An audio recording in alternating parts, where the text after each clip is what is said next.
Many of us want to find our dream jobs. We hear from a young age that we should pursue a career in something that we enjoy and that we're good at. But what we don't often hear is how to find those jobs that we actually enjoy. In this video, I'm going to share with you 5 dream job tips that changed my outlook and personally gave me more control in my life, gave me more direction, and also made me happier. And if you're thinking, well, that sounds great, but I have no idea what I'm good at or what I even like, not to worry. In fact, this 2019 survey found that more than half of students are not confident in their career paths when they enroll in college. Growing up without a crystal clear idea of exactly what you want to do for the rest of your life doesn't mean that you have to be one of the 74% of workers who are unhappy or disengaged with their work. Commitment, consistency, and application of some of these tried and tested principles have helped a lot of people get to where they're at now. Because for as long as jobs and careers have been around, there have been people who have found their paths to success. And if you're thinking, not another video about journaling every day about your likes and dislikes, or reading more books, or taking another career quiz, not to worry, I'm going to point out more than just the obvious ones. In today's video, I'm going to share with you my 5 most actionable tips. These are tips that have really helped me turn things around, from doing something that I didn't enjoy to being excited about what's next. Especially the last one, which really got me thinking. First up, we've got informational interviews and job shadowing. Have you ever job shadowed anyone before? In university, I had this incredible opportunity to shadow a surgeon, and it was through one of my health science classes.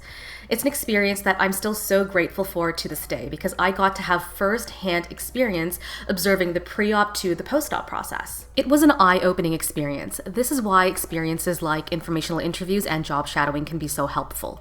There's a quote by Marcus Aurelius that says, "Nothing has such power to broaden the mind as the ability to investigate systematically and truly all that comes under thy observation in life." Instead of relying on online research, conducting informational interviews combined with job shadowing allows you to see for yourself what it's like to be at the job. It's also a way to build relationships and show your genuine interest while helping you make more informed career decisions. To land an informational interview, reach out to professionals in your desired field and request an opportunity to learn more about their work firsthand. Try going through your friends, family, and school to start. LinkedIn is another great place to look. While shadowing or during informational interviews, some questions you might ask are, what led you to decide to work in this field? Can you tell me about what led up to earning your current position? What are the most vital steps someone should take to prepare for a role like yours? If you want even more hands-on experience, some ways to gain experience while exploring your passions involves freelancing, side projects, as well as passion projects. One quote in particular comes to mind, and it's by Richard Branson. It says, "You don't learn to walk by following rules. You learn by doing and by falling over."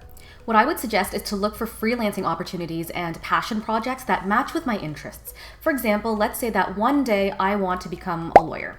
And I know that in order to become a lawyer, I need to have good research skills, good data entry skills, maybe good bookkeeping, or other skills like that. The next step would be to ask friends, family, or even local offices, law offices, if they might be interested on taking on somebody who could help with filing, with bookkeeping, with research, Excel, anything that A, builds up your experience in something that you enjoy, but also B, helps to take something off of their plates as well. Some of the big benefits of doing this is, number 1, you get to showcase your skills. Number 2, you get to build up your portfolio. And also, you get to explore whether or not this is a viable career option for you. Something that you might actually enjoy in the future. Something with enough financial upside, with the kind of lifestyle that you might enjoy. Plus, depending on the freelancing gigs or side projects that you decide to pursue, it can also provide a level of freedom and creativity that traditional employment may not offer. My third tip for you today is to reverse engineer the job market. Now, if you've watched any of my past videos or read any of my previous articles, you'll know that I'm a big fan of reverse engineering in general, and I'm always trying to dig for that first domino that's going to help knock down the rest in order to achieve some bigger, grander goal. Reverse engineering the job market can look something like this. Start by identifying companies or organizations you admire and want to work for. Then analyze the skills and experiences they value. This is usually on their company website or social media platforms.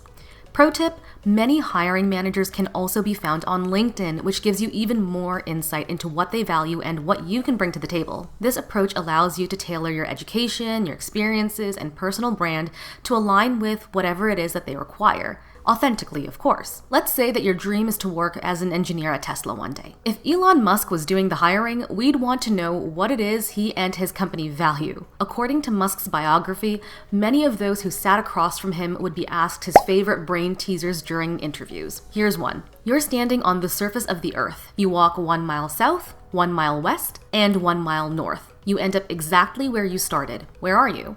So if the interviewer or the hiring manager values strong problem-solving skills and an ability to handle pressure with grace, now might be the time to start building up a portfolio of experiences and accolades that shows off how agile and innovative you are. Remember that companies are looking for people who will succeed in their company and who will be great at what they do. By understanding the demands of your dream employers, you can position yourself as a strong candidate and thus increase your chances of finding a job you actually enjoy. My fourth tip for you today is to practice soft skills. Now, you might be thinking to yourself, how do soft skills help me land a job that I actually enjoy or find one? Well, what I'll be talking about today will be more about how to use soft skills to land and keep a job that you'll enjoy.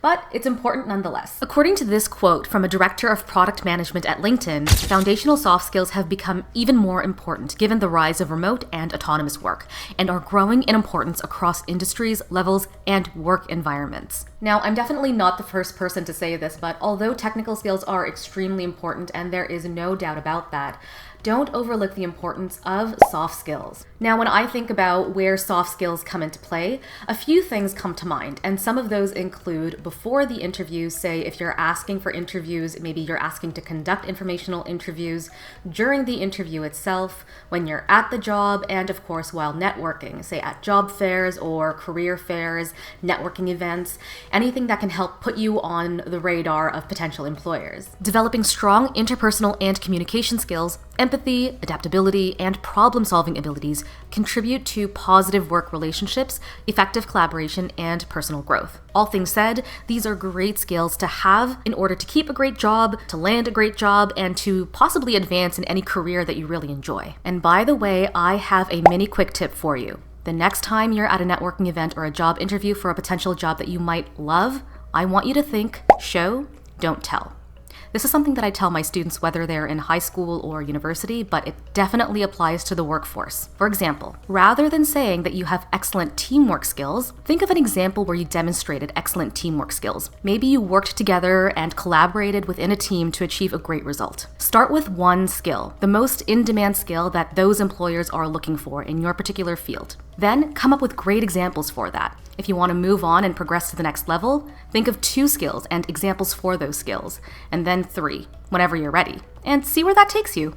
The 5th tip that I'm sharing for you today completely blew my mind when I realized it was an option. And it's not because it was completely new or it was something that I invented or anything like that, but rather I hadn't considered it before. And that tip is to think outside the box and actively seek out unconventional, unique job opportunities. Try looking beyond traditional job postings and explore niche industries, startups, or emerging fields. These areas often offer unique and fulfilling roles that may align perfectly with your passions and interests. One actionable tip: why not write your own internship proposals? Consider this. Think about what you can contribute to a company that you're interested in working for. Maybe you're great at handling social media, or speeding up technical processes, or writing excellent research articles. Then connect with the leaders or recruiters of the organizations that you're interested in to see how you can add value to their team, potentially in the form of an internship or a mini internship to test the waters. When you connect with leaders of organizations to pitch your idea, the goal is to show what you bring to the table, whether it's efficiency, creativity, publicity, or something else. Stay curious, attend industry events, join online communities, and keep an eye out for those hidden gems that could lead you to the job of your dreams. And there you have it. When it comes to finding and landing a job that you actually enjoy, it ultimately boils down to knowing yourself,